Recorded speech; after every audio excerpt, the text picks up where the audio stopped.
हरीच्या दासा भय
हरीच्या दासा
हरीच्या दासा भय ऐसे बोलो नाही राहोनिया आड उभा देव पूर्वी कोड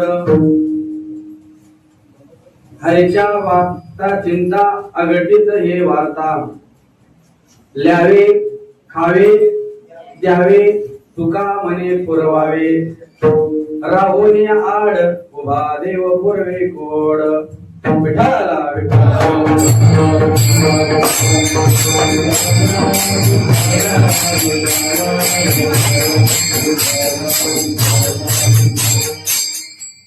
महायोग पिठे तटे भीमरथ्यम वरम पुंडलिकाय दातुं मुनिंद्रे समागत तिष्ठन्तमानंद कंदम परब्रह्मलिंगम भजे पांडुरंगम तडीद्वाससं नीलमेघावभासं रमा मंदिरं सुंदरं चित्प्रकाशं वरं त्विष्टिकाया समन्यस्तपादं परब्रह्मलिंगं भजे पांडुरंगं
त्यांच्या कृपादाने कथेचा विस्तारू बाबाजी सद्गुरु दास तुका जयांचे केले स्मरण होय सकळ विद्यांचे अधिकरण ते जीवंत श्री चरण श्री गुरूंचे ते नमस्कारो न्याता कलावत्न जो उद्धरावतारम कलाकं तेजोदिका मोदिवक्त्रम कलानि शिवादापनोदार रक्षम समाधिस्थ मूर्तिं भजे ज्ञानदेवम ओम नमो ज्ञानेश्वराय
ओम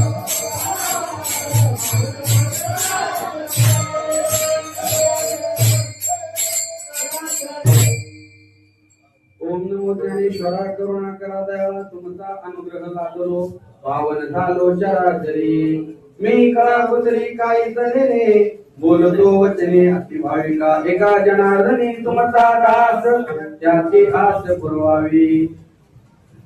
काय म्हणले हरिचा दासा भय ऐसे बोलो ते नाही रावणी आड उभा देव पूर्वी कोड.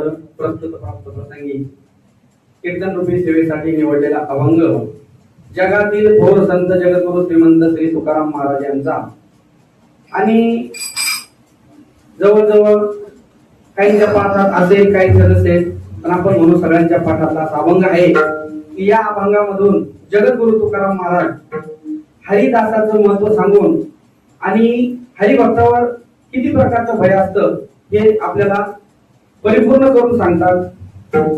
का हरीच्या दासाला भय राहत नाही आणि मागे पुढे राहून भगवान परमात्मा आपल्यावर जे आलेलं संकट आणि तो निवारण करतो. कुठल्याही प्रकारची चिंता हरिभक्ताला राहत नाही. म्हणून तुकाराम महाराज म्हणतात ल्यावे खावे द्यावे तुका म्हणे पुरवावे. सगळं जे आहे ते आपल्याला भगवान परमात्मा पुरवतो आणि याच्यामध्ये तुकाराम महाराज म्हणतात की हरिदासाला याचा अर्थ भय नाही. विठ्ठला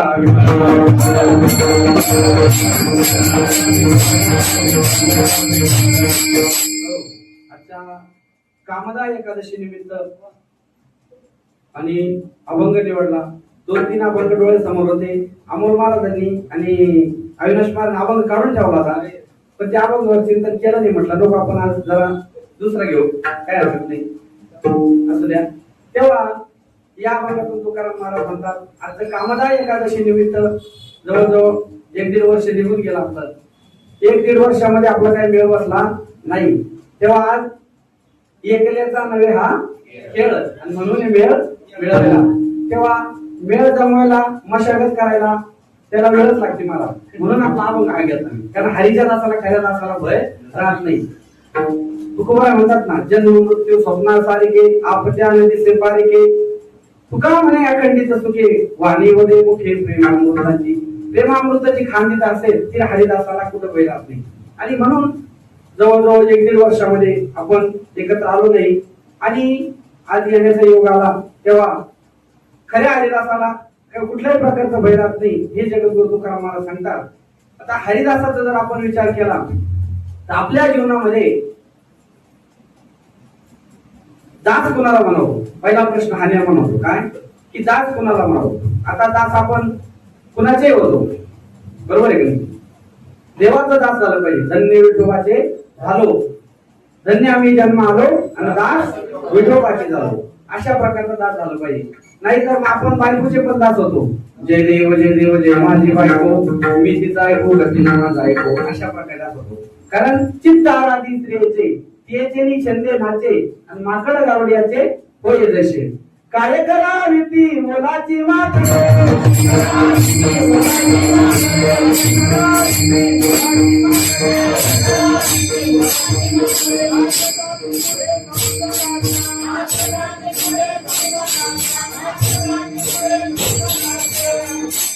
नाचताती पुढे संसाराच्या म्हणून चित्ताराधी स्त्रियेचे तिचेही छंदे नाचे आणि माकड गावड्याचे होय जसे.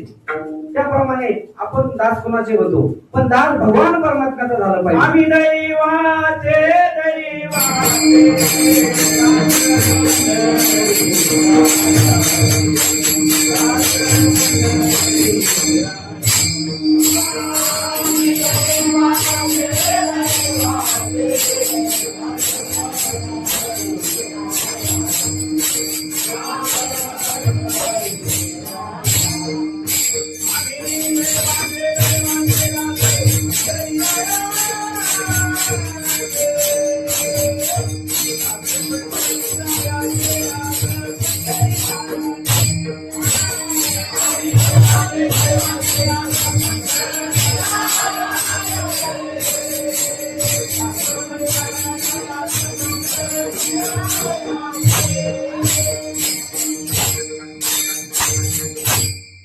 दैवाचे दैवाचे दास पंढरी राहायचे नामदेव महाराज वर्णन करतात का दास कुणी कोणाचा होण्यापेक्षा देवाचा दास बनवा.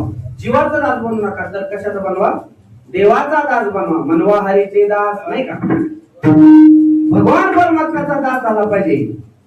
जसा हरी असेल तसाच दास पाहिजे, नाही तर दास नको. हरी तैसे हरीचे दास,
नाही तया भयमोह चिंता हो निराहते उदास बळकट कास भक्तीची. भगवान परमात्म्याचा दास व्हावं तर असा हो, भगवान परमात्म्याची कास धरून राहिलं पाहिजे आणि म्हणून भगवान परमात्म्याचा दास झालं पाहिजे. म्हणून या अभंगात तुकोबाराय सुरुवातीला सांगतात हरीच्या दासा वय. हरीच्या दासाला कुठल्याही प्रकारचं वय राहत नाही. आता आपण जर भयाचा जर विचार करू लागलो तर राजा भरतो हरीच्या कथेमध्ये आणि एकंदर 9 प्रकारचं भय सांगितले महाराज. भोगे रोग भयम, कुलेच्युती भयम, वित्तेश्वराचे भयम, हर्षशोक भयम, रणरपी भयम, कायकृतांतात भयम, शास्त्रीयवाद भयम, तपेंद्रिय भयम, रूपाधरा योषितम येतच सर्व मनोरथम क्षितितले विष्णुपदे निर्भयम. विठाला विठाला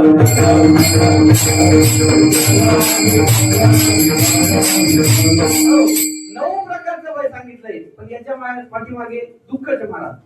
फक्त शेवटचं सांगितलं काय, विष्णुपदे निर्भय, भगवान परमात्म्याचं नाम आणि चरण या 2 याच्यामध्ये फक्त भेद नाही किंवा दुःख नाही, पण इथून 9 प्रकारचे आम्हाला दुःख सांगितलंय. पहिला विचार जर आपण केला, एक भयाचा जर आपण विचार केला तर पहिलं भोगे रोग भय. बरोबर, भोग जीवनात माणसाच्या प्रत्येकाच्या भोग आहे तिथं रोग आहे. सगळ्या बाबतीतून आपण जर विचार केला तर प्रत्येकाच्या शरीरामध्ये आणि 72,000 रोग सांगितले शास्त्राने. 72,000 रोग सांगितले, पण 72,000 रोगांमध्ये कोणता रोग कोणत्या वेळेला उद्भवल याची आपल्याला गॅरंटी का? आयुष्यदाता हे पहा, काळ तपतसे महा, स्वयंताचा घोळवा या निराश्री हरीच्या. माणसाला कोणता रोग कधी होईल हे सांगू शकत नाही. का तर तू कोणा म्हणतात ते जोडून दिले. भोगे रोग जोडून या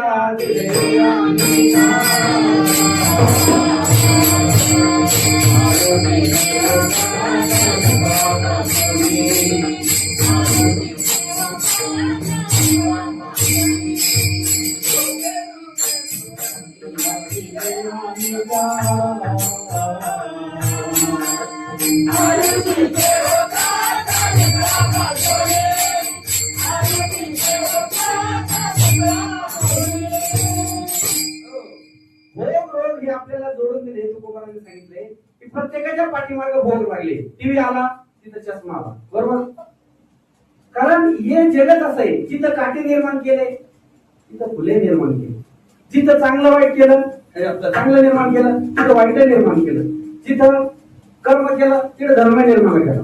संतांचा संग तोची स्वर्गवास, नरकटो उदास अनर्गळा, नाही का. जिथं चांगलं आहे तिथं वाईट आहे. मग देवाला काटेच का निर्माण करता आले नाही, देवाला फुलच का निर्माण करता आले नाही? कारण दोन्ही शिवाय एकमेकाशिवाय आपण जगू शकत नाही. कारण जिथं भोग आहे तिथं रोग आहे. म्हणजे भोगाची या परी संसारात प्रत्येक ठिकाणी भोग सांगितले बघा. मग आपण जर पहिल्या ऋषी मुनींकडे जर पाहिलं तर आपल्या जीवनामध्ये काहीतरी वेगळं उत्पन्न होऊ शकतं. पण ऋषी मुनींकडे जर पाहिलं तर ते पहाटेच्या 5 वाजता उठत होते. कशामुळे? तब्येत आपली चांगली राहो, शरीर नियंत्रित राहो. सगळ्या बाबतीत जर आपण विचार केला तर ऋषी मुनी किती वाजता उठायचे? सकाळी 6 वाजता, बरोबर ना? दररोज 3:30 ते 4 वाजेला ऋषी मुनी उठायचे. कशामुळं? ब्राह्मी मुहूर्तावर. जे 3:30 ते 4 वाजेपर्यंत उठतात त्याला ऋषी मुनी म्हणतात. काय? आणि जे 6 वाजेच्या नंतर उठतात त्याला तुमच्या आमच्या सारखे माणसं म्हणतात. आणि जे 9-10 वाजता उठतात त्याला काय म्हणतात? त्यांच्यापेक्षा भूत बरे.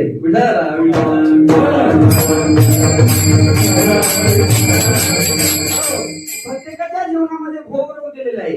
पण भोगरोगाच्या पाठीमागं काहीतरी आपल्याला साधना सांगितलं आहे. आखो में अंजन, दांतों में मंजन, भूखा राखो चौथा कोण, डावे कडवड सो जावे उसको रोग कभी न हो. बघा, ऋषी मुनींच्या ज्या साधना होत्या, पाव गरम, पेट नरम और दिमाग ठंडा, डॉक्टर कुछ बोलेगा तो उसके ऊपर उठाव डंडा, या प्रकारचं होतं. कारण पाव गरम नरम पाहिजे, पेट नरम पाहिजे, दिमाग थंड पाहिजे. किती भांडण हो द्या तरी माणूस थंड पाहिजे. पण आपण भांडणावर भांडण करतो. कशावर? पाहावर पण भांडण करतो. मला वागून दिलं नाही त्याच्याबद्दल भांडण करतो. भांडणाला काही सीमा नाही. पण तुकोबाराय म्हणतात, माझ्या इंद्रियाशी लागले भांडण म्हणतील का नरसना झाली. तुकोबारायच्या बी भांडणामध्ये जोर होता, पण ते भांडण कोणतं होतं? बरोबर. भांडणात सुद्धा फरक असतो. म्हणून भांडण करावं तर देवाशी करावा. जनाबाई भांडली की नाही देवाबरोबर? कशी भांडली? अरे अरे विठ्या मुळ मायेच्या कारट्या, विठ्या तुझी रांडरणकी झाली, जन्म सावित्री चुडाल्याली. मग ती खरोखर शिव्या होत्या का? पण तरी सुद्धा शिव्या देत होती का? तिचा अधिकार केवढा होता? मला तुझे गेले मळे, तुला पाहून काढले नाही का? अशा प्रकारे जनाबाईचा इतका अधिकार होता. आणि आपण जनाबाईच्या गवल्याने सुद्धा भांडण होते का नाही? पण त्या भांडणात काय सात्विकता होती. आणि आपल्या भांडणात नकारात्मक शक्ती. आपलं तोंड पाहिलं तरी असं वाटतं काय करावं.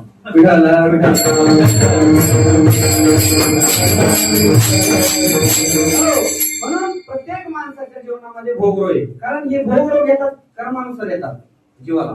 आगा कर विजय उरावे, तैसे सुख दुःखी फळा यावे, भोगावा यावे देहा एका.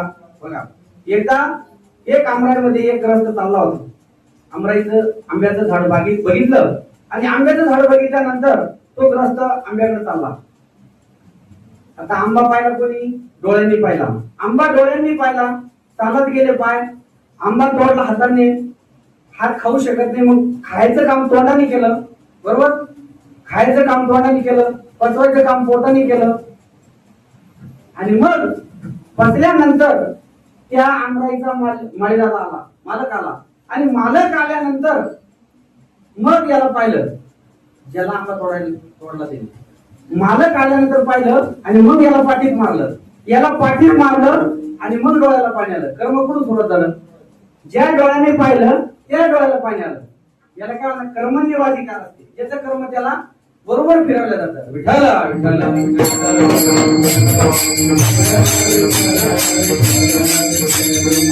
अशा प्रकारचा कर्माचा भोग आहे.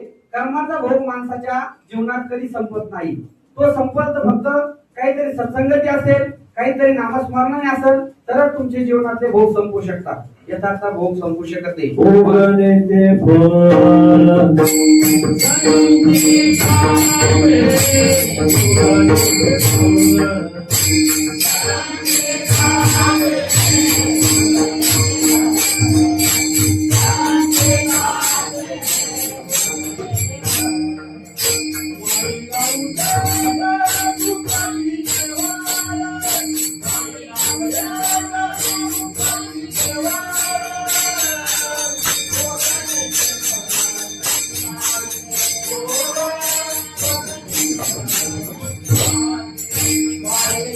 Yeah.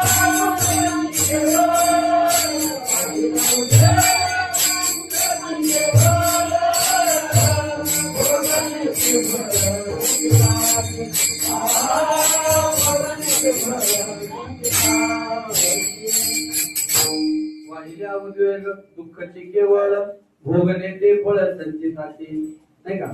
पण अशा संचितातले भोग आपल्या जीवनात असले, पण भगवान परमात्म्याची जर कृपा झाली तर एका जनार्दनी भोग प्रारब्धाचा आणि हरिपुत्रेचा नाश झाला. जर भगवान परमात्म्याची कृपा नामचिंतन झाली तर त्याचा हरीच्या कृपेने नाश होतो, हे 100% खरं आहे. म्हणजे माणसाच्या जीवनात भोग आहे तिथं रोग आहे. मला काय म्हणायचंय, म्हणून भोगे रोग भयम. चला पुढचं भय काय आहे? कुलेच्युती भयम. कुळाचं सुद्धा भय महाराज. कारण एखाद्या कुळामध्ये मनुष्य एखादा वैष्णव होऊ शकतो, एखादा तमालगीर होऊ शकतो, एखादा गोंधळी होऊ शकतो. कारण कुळ आहे, कोणाच्या कुळात काय होईल सांगू शकत नाही.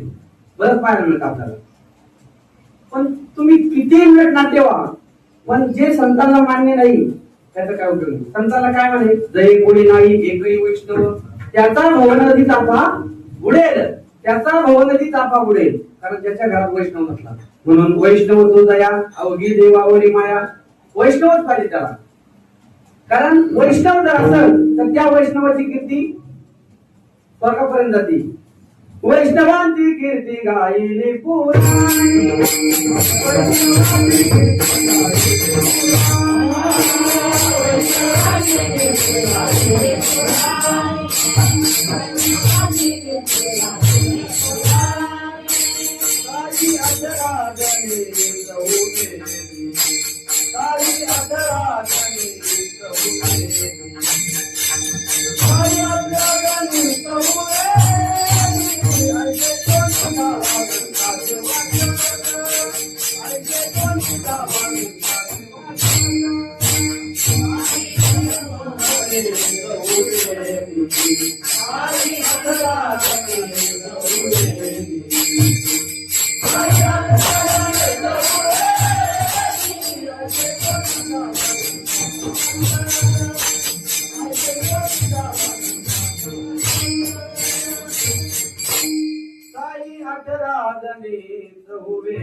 ऐसे कोणी दावा गंगाचे वाचक कर्मठ धार्मिक पुण्यशील. ऐसे कोणी दावा गंगाचे वाचक, नाही का? कर्मठ धार्मिक पण वैष्णवाची कीर्ती कमी. म्हणून वैष्णवाची कीर्ती गायली पुराणी. उभारी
लोकावरी ऐशी चराचरे कीर्ती ज्याची.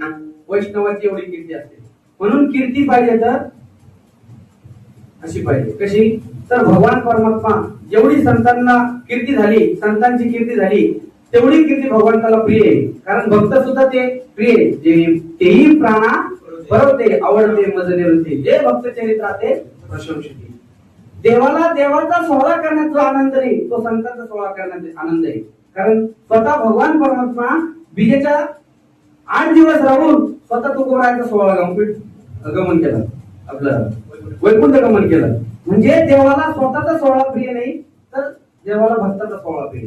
म्हणून वैष्णवाची कीर्ती गायली पुराणी. 4 वेळेस 6 शास्त्र 18 पुराण तेच आपल्याला सांगतात की भगवान परमात्म्याचं नाम वैष्णव रूपाने जर आपण घेतलं तर आपल्या जीवनात कुठल्याही प्रकारचं काही काही पडत नाही. म्हणून कुलेच्युती भयम. म्हणून एखाद्याच्या कुळामध्ये माणूस कितीही कीर्तिमान झाला पण तो जर वैष्णव नसेल तर त्याला शून्य आहे.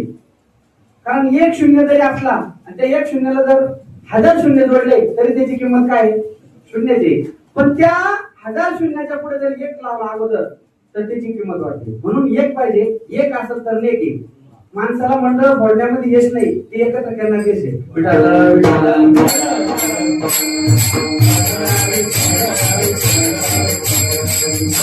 म्हणून माणसाने वैष्णव म्हणून जगावं. मला काय सांगायचंय की कुलेच्युती भयम, कुलेच्युती भयम म्हणजे कुळाचा सुद्धा. एखाद्या कुळामध्ये माणूस काही करू शकतो, कारण एखादा आमदार झाला तर त्याचा पोरगा आमदार होईल, काय विशेष आहे? काही विशेष नाही. पण एखाद्या कुळामध्ये वारी करतोय आणि त्या वारीच्या रूपाने 4-2 पिढ्या त्याच्या जात्या, हा खरा पुण्याचा अर्थ. कारण पुण्य पाहिजे असेल तर त्याच्यासाठी वैष्णव व्हावं लागतं, आणि वैष्णव व्हायचं असेल तर त्याच्यासाठी सुद्धा पुण्यच लागतं. म्हणून तर म्हणले आगाकर्मी कर्मानुसारच गती करतात. म्हणून कुलेच्युती भयम. चला पुढे. वित्तीश्वरात्मी भयम. वित्तीश्वरात्मी भयम म्हणजे काय? पैसा. प्रत्येकाच्या जीवनामध्ये आज आपण पाहतो रात्रंदिवस धावपळ आहे. कधी ऐशी धावाधावी नाही का? रात्रंदिवस धावाधाव करतो म्हणून कशासाठी? पैसा कमवण्यासाठी. कारण पैशाचा जर आपण विचार केला महाराज, तर प्रत्येकाच्या जीवनात पैसा कामाला येईल की नाही? पैसा ही काळाची गरज आहे, तो कमवलाच पाहिजे, कारण पैशाशिवाय हे जग चालत नाही. राजा रावणाकडे एवढी संपत्ती होती महाराज. किती संपत्ती होती? कोटी घरे जेथे काशानी तांब्याची, शुद्ध कांचनाची सप्तकोटी. पण तुका म्हणे ज्याची संपदा एवढी, सांगा ती कवडी गेली नाही. बरोबर, त्याच्या काहीच गेलं नाही. एवढी संपदा असून देखील त्यांनी रावणाने 3 प्रतिज्ञा केल्या अहंकारावर, परंतु त्या 3 प्रतिज्ञा सुद्धा सफल झाल्या नाही. काय प्रतिज्ञा केल्या? स्वर्गाला शिडी लावेल, खारा समुद्र गोड करेल, आणि अजून एक सोन्याला सुगंध आणेल. अशा प्रकारच्या 3ही प्रतिज्ञा केल्या, पण एकही प्रतिज्ञा सफल झाली नाही. मग आपल्या संतांनी किती प्रतिज्ञा सफल केल्या? अवघाची संसार राजा करीन, आनंदे भरीन तिन्ही लोकी, नाही का? आणि तू कोण म्हणला? अवघाची संसार केला ब्रह्मरूप,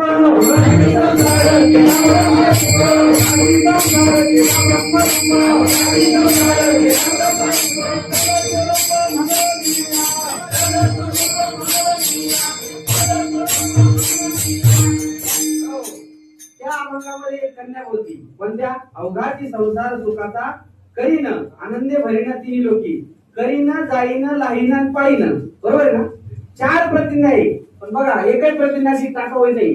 पण रावणाच्या 3ही प्रतिज्ञा केल्या, पण सगळ्या सफल झाल्या नाही. मग काही रावणाच्या जातीचे माणसं असले तर त्याच्या प्रतिज्ञा सफल होत नाही. विठाला विठाला. रावण काही कमी नव्हता महाराज. रावणाकडे संपदा होती, रावणासारखी भक्ती कोणाची नव्हती. स्वतः बाप विश्राव ऋषी त्यांचा मुलगा रावण 1000 कमळ वाहण्याचा भगवान शंकराच्या पिठीवर वाहण्याचा नियम होता. पण 1 कमळ कमी पडलं, 999 कमळ झाले. 1 कमळ कमी पडलं, स्वतःच शिर काढून ठेवलं. इतकी भक्ती होती. एवढी भक्ती असताना सुद्धा त्याची कीर्ती राहिली नाही. मला काय सांगायचं? माणसाची कीर्ती राहिली पाहिजे, नाही का?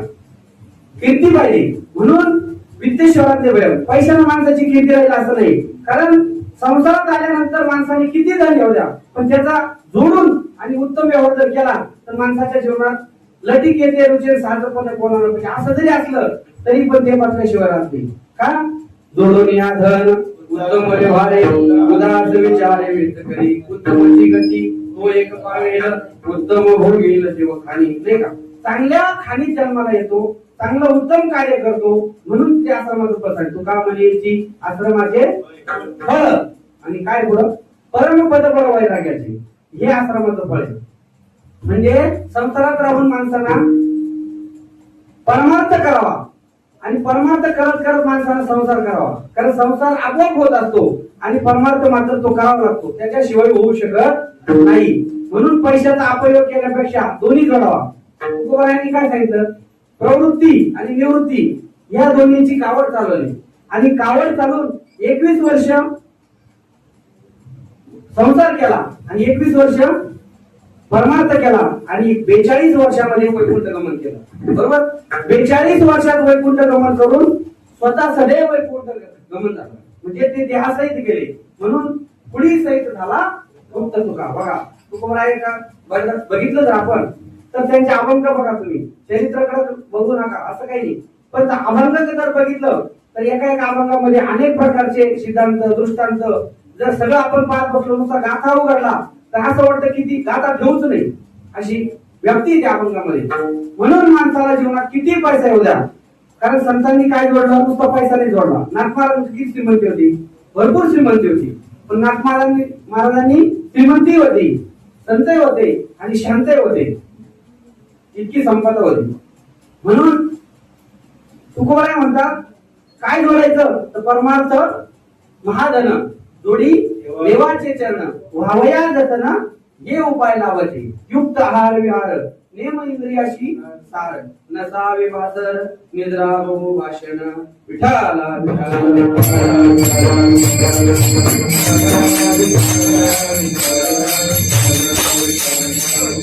म्हणजे परमार्थ करत असताना संसार आपोआप होत असतो, करत राहावं. नाही तर मग परमार्थ करत असताना आपला संसार जर त्याच्यामध्ये गेला तर तो धंदा होईल, बरोबर.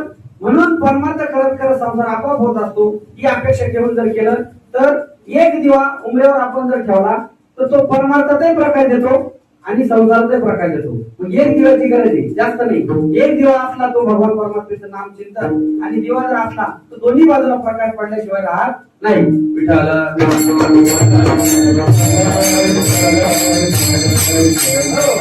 म्हणून वित्तेश्वराज्ञ भयम. कारण माणसाच्या जीवनामध्ये किती पैसा असला तर पैसा माणसाला शेवटाला कामात की माणसाच्या कर्मामध्ये काय लिहिलेले, धनानि भूमौ अश्वच्य बोलते भार्या गृहद्वारे जन स्मशानी देह चितायाम परलोक मार्गे कर्मानुगच्छन्ति देवहिका. माणूस शेवटापर्यंत जातो, पण माणसाच्या जीवनामधलं काही संगतीला येत नाही, फक्त कर्म येतं. कर्म, बाकी याच्या पलीकडे काही नाही. म्हणून कर्म शेवट चांगलं होण्यासाठी माणसाने प्रथम नार्जितम विद्या, द्वितीय नार्जितम द्वितीय नार्जितम पुण्यम, चतुर्थम किम करिष्यति. पहिल्या टप्प्यात माणसाने विद्या मिळवावी, दुसऱ्या टप्प्यात माणसाने धन मिळवावं आणि तिसऱ्या टप्प्यात माणसाने पुण्य मिळवावं. काही लोक पुण्याच्या मागे लागतात आणि सगळं संपून जातं. पुण्य मिळवलंच पाहिजे. तुमच्याकडे पैसा आला त्याचा 10% रक्कम धर्मात सांगितलं, 10% रक्कम ती धर्माच्या कामाला गेलीच पाहिजे. नाही तर तुम्हाला ते 100% जरी असलं तरी त्याच्यात तुमची अवस्था चांगली राहील असं नाही. पण 10% रक्कम ही धर्माच्या कामाला गेलीच पाहिजे.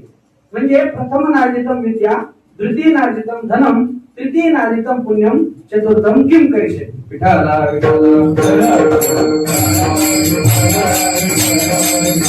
कारण चौथ्या टप्प्यामध्ये म्हातारपणाला 72 वर्षानंतर तुम्ही काही करू शकत नाही. म्हणून ब्रह्मचारी धर्म भोकावी अक्षरी आश्रमी विचारे षडकर्मी. षडकर्माचा विचार सांगितलाय म्हणजे याचे पुढे नंतर आहे. पण हा कर्माचा विचार सांगत असताना आपल्याला पहिला गृहस्थ आश्रम कसा आहे हा फार महत्वाचा आहे. कारण गृहस्थ आश्रमामध्ये राहून सर्व संतांनी काय केलं तर ते नामस्मरण केलं, आणि ह्या नामस्मरणाच्या जोरावर सगळी मांदियाळी एकत्र झाली. म्हणून एक आहे तर नेक आहे.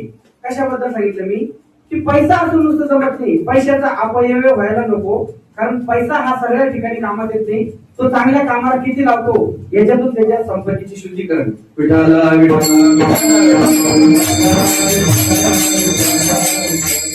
वित्तेश्वराज्ञ भयम हर्ष शोक भयम. हर्ष शोक भयम म्हणजे काय, तर माणसाच्या जीवनामध्ये ती सुद्धा एक कीर्ती सांगितली मला. कीर्ती किती पाहिजे, तर आपण धर्मराजाकडे पहा. धर्मराजाची सुद्धा कीर्ती किती होती, कर्णाची सुद्धा किती कीर्ती होती नाही का. यशे थोरविला मारुती, विभीषण केला लंकापती, अवधारी देवनी कर्ण आरती आणि कीर्ती दिगंती वाढवली. एवढी कीर्ती होती महाराज, परंतु कर्णाला सुद्धा अपमान सहन करावा लागला. बरोबर आहे ना. कर्णाला सुद्धा अपमान सहन करावा लागला. म्हणजे माणसाची कीर्ती जर चांगली असेल तर सर्व गोष्टी होतात. म्हणजे रावणाची कीर्ती घ्या की आपली कीर्ती घ्या, पण त्या कीर्ती मागे काहीतरी भय अडकले. म्हणून हर्ष शोक भयम. चला पुढे रणरपी भयम. रणरपी भयम म्हणजे काय, एखादा बलाढ्य पैलवान असेल आणि एखादा या गावातला बलाढ्य पैलवान जर असला तर दुसऱ्या गावच्या पैलवानाची सुद्धा त्या पैलवानाला काय भीती ना मला. एखादा या गावातला कीर्तनकार असला तर दुसऱ्या गावातला कीर्तनकार आले त्याला सुद्धा कीर्तनकाराची भीती. कारण याचे प्रमाण किती पाळ, याचं एक वळ किती पाळ, प्रत्येकाला वाटतं का नाही. म्हणजे तसं पैलवानाला सुद्धा ती एक काय भीती आहे. प्रत्येकाला काही ना काही भीती असते. म्हणजे कुलस्थिती भयम, वित्तेश्वराज्ञ भयम, हर्ष शोक भयम, रणरपी भयम, काय कृतांतर भयम. काया म्हणजे काय, शरीर. शरीराचं सुद्धा भय. या शरीर हे काळाचं भक्षण आहे. काळाचं भक्षण आहे, पण संतांनी त्या काळाच्या माथ्यावर सुद्धा पाय दिला. बरोबर आहे ना? जगा काळ काय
बघा, काळाला सुद्धा थांबावं लागलं नाही का?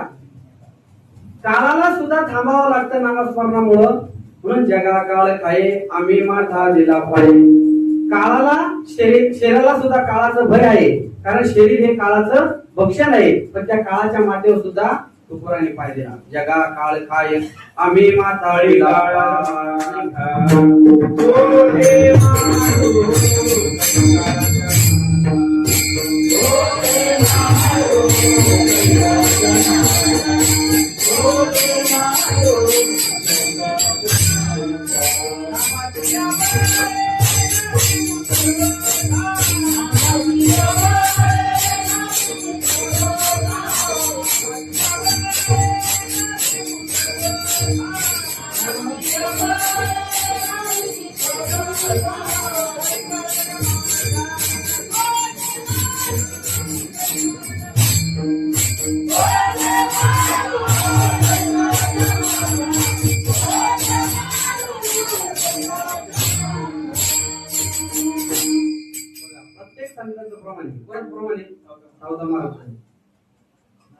नामाची बळे न भिवू सर्वता कळी काळाचे माता छोटे मारू.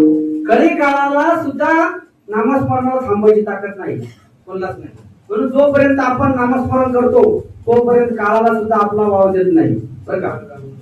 नका जाऊ तया गावा नामधारकाच्या शिवा, नाही का? होई लागवा तुका म्हणे विठाला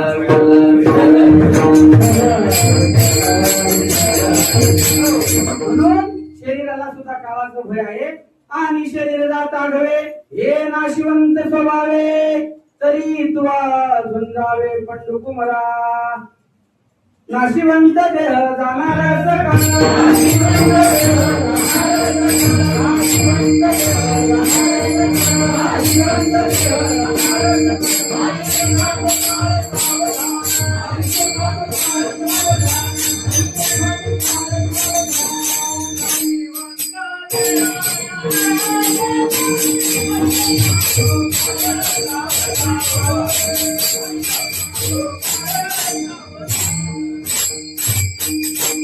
नाशिवंत देह जाणार सकळ आयुष्य का तो काळ सावधान. म्हणून सावधान, सावध झालो हरीच्या जागरणा, नाही का? हरीच्या जागरणाला आलो केव्हा? सावध झालो म्हणून माणसाने सावध झालं पाहिजे. माणसं लय दिवस सावध होत नाही लवकर, आणि जास्त दिवस सावध होत नाही. त्याच्यामुळे कुठेतरी सिग्नल टाकावा लागतो. पुढे वळण आहे, रस्ता आहे, कसं चालायचं काय सर्व आपल्याला ते सांगतात. म्हणजे आपण एवढे मूर्ख आहे.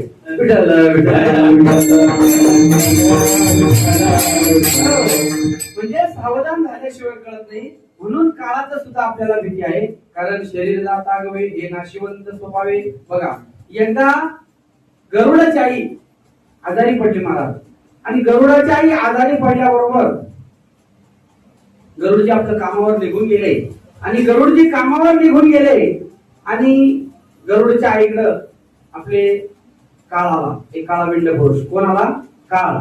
मग काळ आल्यानंतर गरुडाच्या आईला पाहिलं, आणि गरुडाच्या आईला पाहिल्यानंतर हसला आणि निघून गेला. का हसला आणि निघून गेला. गरुडजी कामावरून आपल्या घरी आले, आईने सगळा घडलेला वृत्तांत अगदी गरुडाला सांगितला की असा असा काळा विंड पुरुष होता, तो माझ्याकडे पाहिला, हसला आणि निघून गेला. बरोबर, काय हरकत नाही. मग गरुडजीने दुसऱ्या दिवशी असा प्लॅन केला, आपल्या आईला आपल्या पाठीवर घेतलं आणि हिमालयाच्या गुहेमध्ये एका खोडामध्ये जाऊन ठेवलं. मग एका खोडामध्ये जाऊन ठेवलं. मग आता तिथं काळ येणार नाही का? काळ कुठे येणार नाही, त्याला रेंज नाही. रेंज आहे, फक्त आपण रेंजच्या मध्ये आहे की नाही हे पाठवला पाहिजे. विठाल विठाल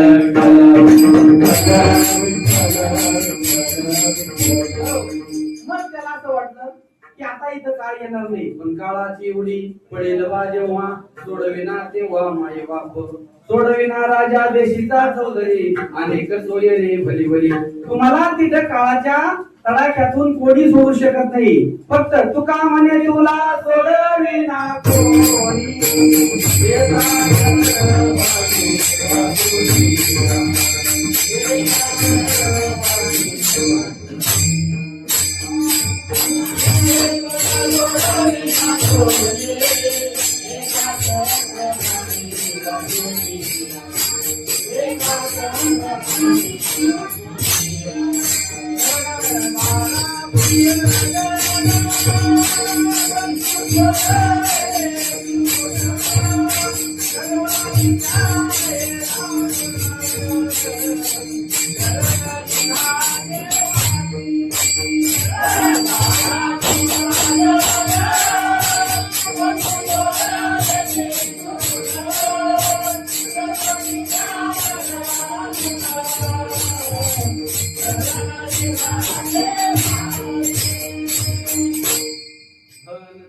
पुत्रजन नाही का, सर्व मानिती वचन एकही कामात येत नाही.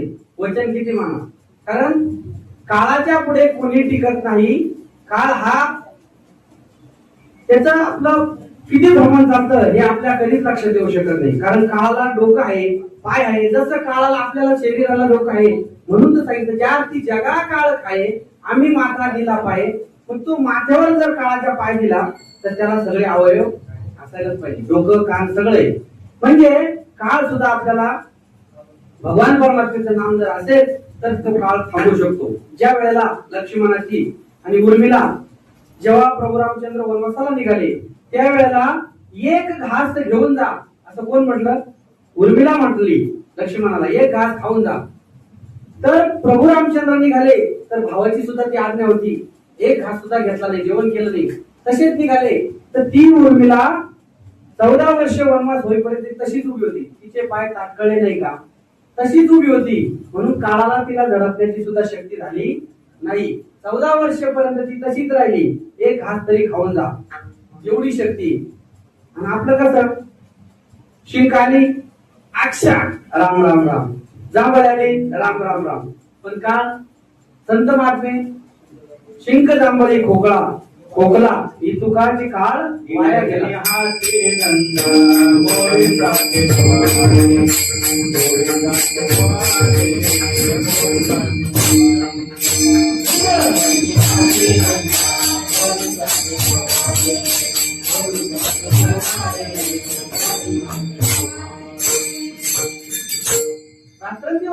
रात्रंदिवस आम्हा युद्धाचा प्रसंग, अंतर्बाह्य जग आणि मन.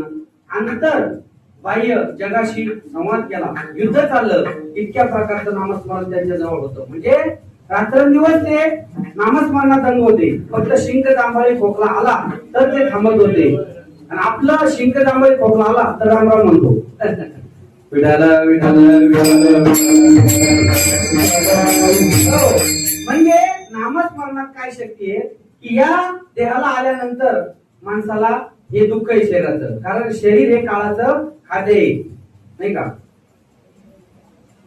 शरीर हे काळाचं खाद्य असल्यामुळे या शरीराला सुद्धा भय आहे. काय कृतांतात भयम, नाही का? म्हणजे शरीर सुद्धा हे नाशिवंत आहे. काळाची माता म्हणजे एक ओळी ती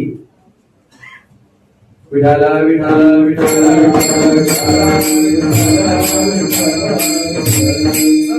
मनुष्य जर नुसता पोहे खात असला आणि पोहे खाता खाता चमचा जर आतमध्ये गेला तर तो बाहेर येईल याची शाश्वती. हे काळा नळाची तोंडी गातली लोणी याची उंडी माशी पाकंडी तव येसरी इतका काळाला अवधी. म्हणजे काळाचं काही सांगू शकत नाही. म्हणून हे शरीर सुद्धा याच शरीराला तुम्हाला काय करता येईल? फक्त याचे देई घडे देवाचे भजन आणि कहे ज्ञान नाही कोठी, नाही का? किंवा देवे दिला देह भजना गोमटा तो या झाला फाटा बाधिकेचा. अशा प्रकारचा देह आहे आणि या देहाला सुकृत करायचा असेल तर भजनाच्या द्वारे करू शकतो. म्हणून काळाचं याला भय. काय कृतांतात भयम. चला पुढे. शास्त्रीयवाद भयम. शास्त्रीयवाद भयम म्हणजे काय? शास्त्रामध्ये सुद्धा अनेक प्रकारचे भय. मोठे मोठे पंडित, मोठे मोठे साधू संत यांच्यामध्ये सुद्धा अपराध पसरवले महाराज. कशामुळं? याला वाटतं मी भारी, त्याला वाटतं मी भारी. एक काशीचा विद्वान पंडित आला खेडेगावामध्ये चालला. बरं चालला त्याच्या रस्त्याने चालला, पण चालला तर चालला तो दिवसा दिवा पेटून चालला. योगेश महाराज दिवसा दिवा पेटून चालला आणि मग ते शेतकरी दादांनी आऊत चालवत आपलं आणि त्याला विचारलं, ओ पंडित राव कुठले आपण कुठून चालला, कुठून आले, कुठे चालले? म्हणजे मी काशीचा विद्वान पंडित आहे. हा विद्वान पंडित आहे म्हणजे पण चालले कुठं तुम्ही? म्हणजे मी एक पण मांडलाय अशा कार्यक्रमात चाललोय, पण मी एक पण मांडला. म्हणजे काय?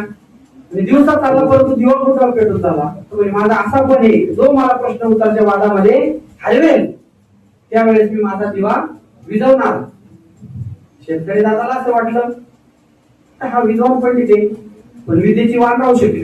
काही लोक विद्वान असतात पण विद्येची वाण असते. आणि मग विद्वान पंडित आहे काय करावं? तर म्हणजे काय हरकत नाही, किती विद्वान राहतात पण शेतकरी दादा काही कमी नव्हता. बरं पंडितजी सांगा म्हणजे काय तुमचा पण आहे? म्हणजे जोपर्यंत मला प्रश्न उत्तराच्या वादात कोणी हरवू शकत नाही तोपर्यंत माझा दिवा विझवणार नाही. ठरलं. लगेच शेतकरी दादाने आपली खाली पडलेली मूठ भरवाळ उचलली आणि पंडितजीला दाखवली. पंडितजी सांगा माझी वाळू किती? पंडितजी म्हटला छोटे खडे किती, मोठे खडे किती, बारीक खडे किती, दाखवा म्हणजे मूल दाखवतो. अरे बावळ्या पंडित म्हणे असं सांग किती होती ती? मूठ भरत होती. त्याला ते सांगता नाही. असे काही विद्वान असतात म्हणजे त्याचा काही फायदा नाही.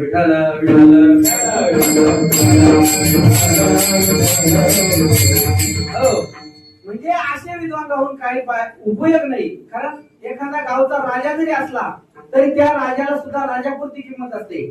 पण बाहेर देशात जाऊन जर विद्वत्ता कमवली तर तो विद्वान म्हणावा.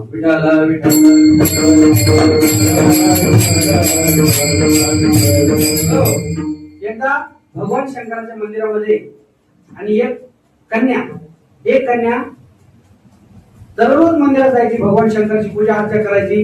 असं करता करता असे बरेच दिवस निघून गेले आणि त्या कन्याला मंदिरामध्ये जात असताना एका पारावर असे काही टवाळखोर मंडळी बसली होती. टवाळखोर मंडळींनी मुद्दाम प्रश्न विचारला, हे मुली सांग म्हणे तू कोणत्या देवाची पूजा करते? काय कोणत्या देवाची पूजा करते? तर तिने सांगितलं मी कोणत्या देवाची पूजा करते? ती मी कालिदासाच्या संसर्गातली राहत होती मुलगी, त्याच्या शिकवणीतली होती आणि ती मुलगी तिला काव्यातून उत्तर दिलं महाराज. विहंगो वाहनो यश त्रिकचा यत्र भूषणम साल पावराम भाग्यच ते देवा शरणम मम.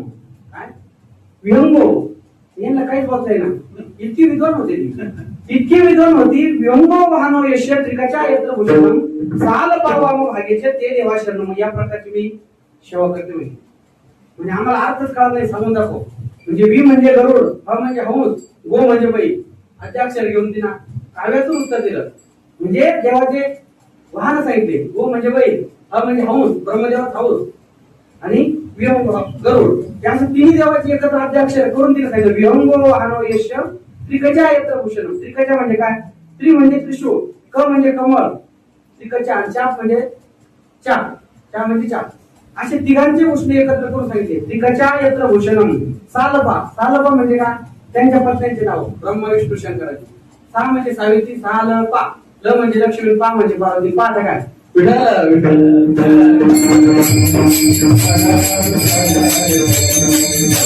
म्हणजे तिला काव्यातून उत्तर दिलं अमोल महाराज. काव्यातून उत्तर दिलं म्हणजे ती सुद्धा काही कमी नव्हती. म्हणजे शहराला सव्वाशे कुठंतरी मिळाल्याशिवाय राहत नाही. म्हणजे गप्पा ठोकणं बंद करावं. त्यासाठी अभ्यास पाहिजे. अभ्यास असाध्य ते साध्य करावे. असाध्य ते साध्य करिता सायास कारण अभ्यास अभ्यासाशिवाय नाही. आणि मग ती मुलगी इतकी विद्वान होती महाराज. त्या मुलीना असा प्रश्न केला आणि परत राजा भरतुहरीच्या टेकडीमध्ये एक मोठी सभा भरली महाराज. इतकी मोठी सभा भरली, इतकी मोठी सभा भरली की भरतुहरी राजे आणि वरती बसलेले होते महालामध्ये.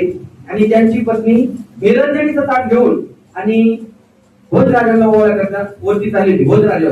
भोजराजांना ओवाळण्याकरता ते आपला जिना चढत होते. जिना चढत असताना आणि ते निरंजनीचं ताट खाली पडलं.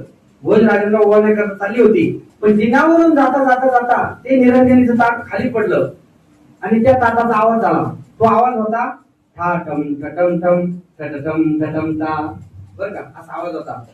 आणि मग तो आवाज झाला महाराज. आणि मग कालिदास विद्वान होता आणि मग भोजराजांनी सांगितलं. काही विद्वान हरून गेले आणि मग कालिदास विद्वान होता. म्हणजे कालिदास आता तू जाहीर उत्तर दे म्हणे. या शब्दाचा अर्थ काय होतो? ठाटम ठटम ठम ठटम ठटम टा.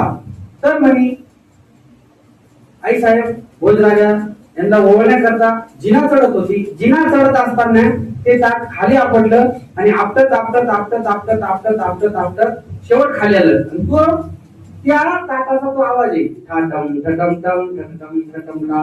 भोजस्य भार्या विद्वावनायम करच्युत चंदन हेम पात्रे सोपान मार्गे प्रकृती शब्दम ठाटम ठटम ठम ठटम ठटम टा. विठाल विठाल.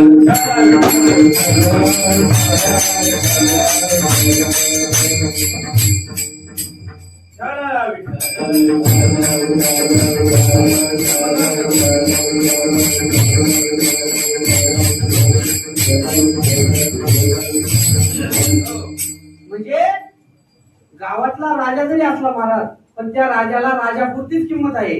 परंतु स्वामी विवेकानंदांसारखी जर बुद्धी असेल तो प्रदेशात गेल्यानंतर सुद्धा विद्वत्ता कमवून येतो. याला म्हणा विद्वान. स्वदेशे पूज्यते राजा आणि विद्वान सर्वत्र पूज्यते. या प्रकारचा राजा पाहिजे. म्हणजे शास्त्रीवादाला सुद्धा भीती आहे. शास्त्रीवाद भयम तपेंद्रिय भयम. तपाचं सुद्धा भय महाराज. माणसाच्या जीवनामध्ये किती तपश्चर्या केले तरी तपाचं सुद्धा भीय. कारण तपाचे सामर्थ्य तपिनला अमुक. कितीतरी तप करून ते तप जर पूर्णत्वाला गेलं नाही. कारण तप करून इंद्रपद प्राप्त करता येतं. इंद्रपद प्राप्त करता येतं. कारण शापादपी शरादपी. बरोबर ना. म्हणजे शापात जपात कमवायचं शापात कमवायचं अशा पद्धती व्हायला. म्हणजे आपल्या भोजराज विठाला विठाला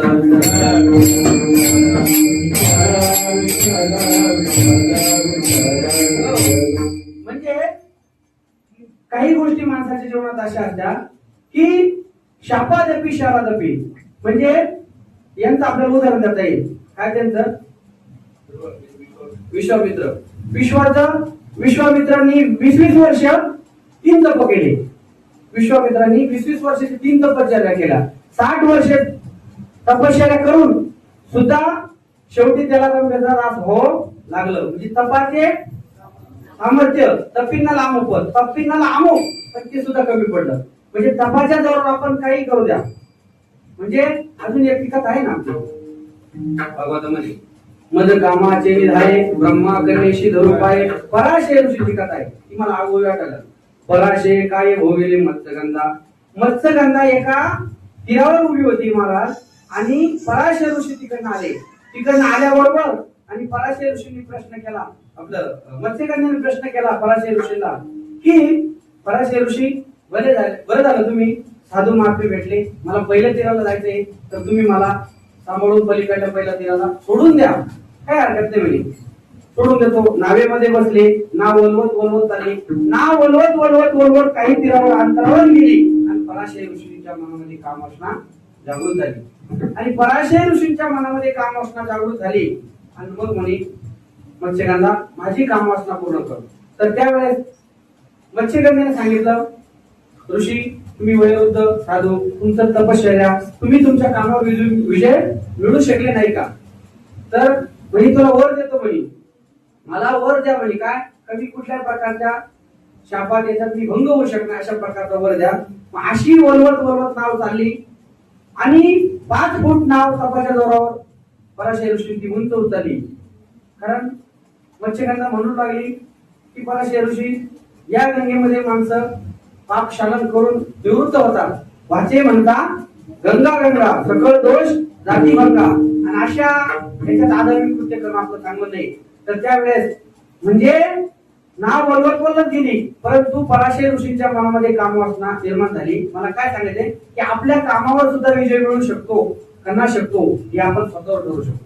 म्हणजे तपश्चर्या करून सुद्धा देखील पश्चाताप होऊ शकतो, बरं का. भागवत समाज अजून एक सौवरी ऋषीचं उदाहरण मला. सौवरी ऋषी जलतप करत होते, खडतर तप, जलतप करत होते. जलतप करता करता करता आणि अगदी 5 मिनिटामध्ये आणि मोक्ष मिळणार, 5 मिनिटामध्ये मोक्ष मिळणार. तेवढ्यामध्ये एक नर मादी मासा माशी पाण्यामध्ये खडबडले आणि याचे खडकन डोळे उघडले. पराशर ऋषी आपलं सौवरी ऋषींचे, सौवरी ऋषींचे डोळे उघडले. तर भंग झालं, क्रोधित झाले. कारण तप आहे, तपामध्ये क्रोधित होतं माणूस, क्रोधित झाला. अरे आपण तर मनुष्य जन्म आहे आपला, आपण जल तप पाण्यामध्ये तप करतोय, आपलं तप तर भंग झालं. आणि जे मासा माशी नर मादी पशु आहे तरी हे सुद्धा संसार करताय. जसं डोकं फिरलं कोणाचं, सौवरी ऋषींचं, सौवरी ऋषींचं डोकं फिरलं महाराज.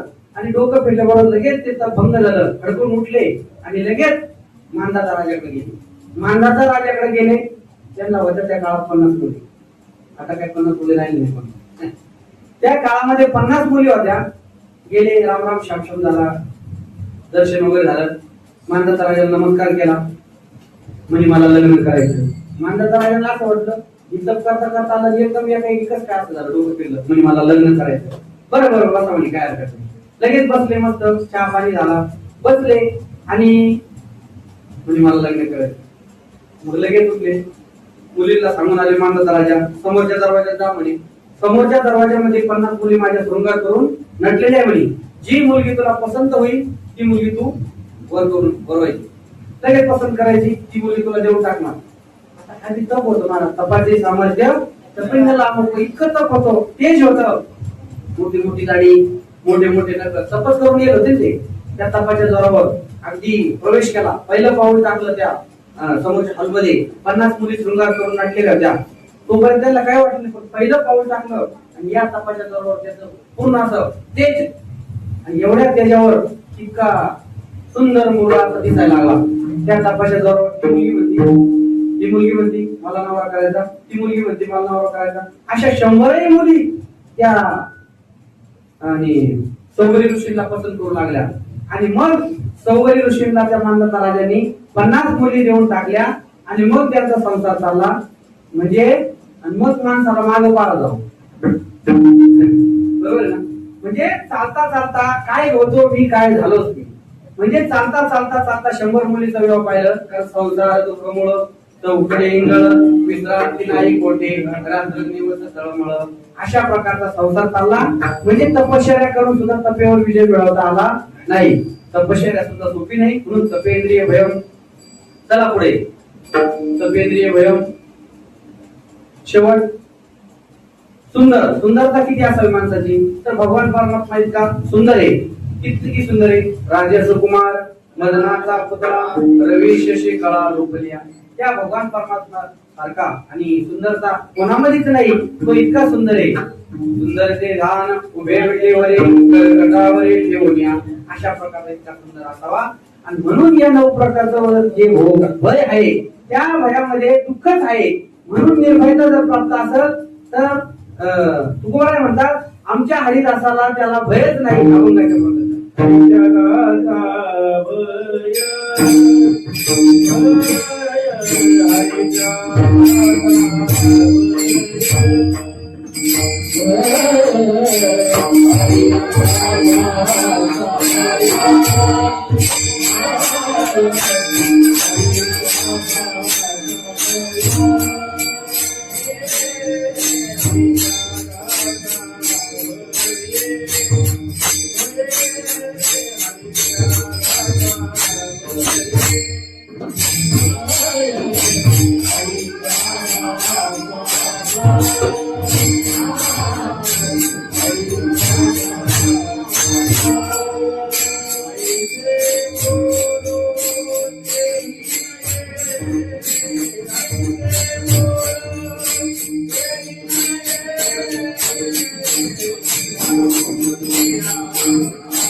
हरीच्या दासा भय ऐसे बोलवते.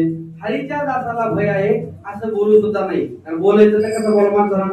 ताचा आणि मवाळ मिदुले आणि रसाळ शब्द जैसे कल्लोळ पेव अमृताचे.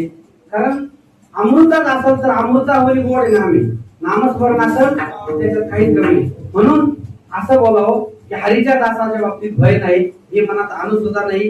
का तर ज्याच्याकडे भय आहे शिल्लक त्याच्याकडे देव कधी कृपा करत नाही. कारण त्याचं रक्षण करू शकत नाही. आणि ज्याचं भय निरसन झालं त्याच्यावर राहुनी आड उभा देव पूर्वी कोड. राहुनी आड उभा देव पूर्वी कोड. कोड म्हणजे संकट. कुठल्याही प्रकारचं जर भक्तावर आलेलं संकट दूर करू शकतो तो भगवान परमात्मा. कारण त्याच्या मुखात जर आपलं नामस्मरण असेल तर आपल्या मागे पुढे उभा राये सांभाळे आलिया नाही का. त्याचा योग क्षम सगळं तो चालवतो. अनन्य शिंते माम देव परिपासते तेषाम नित्यावयुक्तानां योगक्षमम. अशा प्रकारचा आणि योगक्षम भगवान परमात्मा चालवतो. कुठलंही संकट आलं तरी आपल्याला तो सांभाळून घेतो. म्हणून आम्हा हरीच्या दासा काही भय नाही तर लोक स्वर्ग मृत्यू पाताळामध्ये आमच्या हरिदासाला भय नाही. का तर आपल्या देव मागे पुढे राहतो. राहुनी उभा राहुनी आड आणि राहुनी आड उभा देव पूर्वी कोड. आपला भगवान परमात्मा आपलं पुढं संकट पुरवतो. का तर हरिदासाला कुठल्याही प्रकारची चिंता नाही. हे तुकोबरा अभंगाच्या तिसऱ्या चरणात सांगतात.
हरीच्या दासा चिंता अघटित हे वार्ता, अशी वार्ता ऐकणं सुद्धा चांगलं नाही, कारण तो हरीचा दास आहे. कारण हरी तैसे हरीचे दास, जसा दास असत तसा भगवान परमात्मा असेल तसेच दास पाहिजे. म्हणून हरीच्या दासा चिंता अघटित हे वार्ता, अशी वार्ता सुद्धा आपण ऐकू नये. कारण तो रात्रंदिवस नामस्मरणामध्ये दंग असतो, त्याला हरीचा दास म्हणतात. आणि असा दास आपल्या जवळ असेल तर तुकोबाराय म्हणतात, ल्यावे खावे द्यावे असावे सदैव ते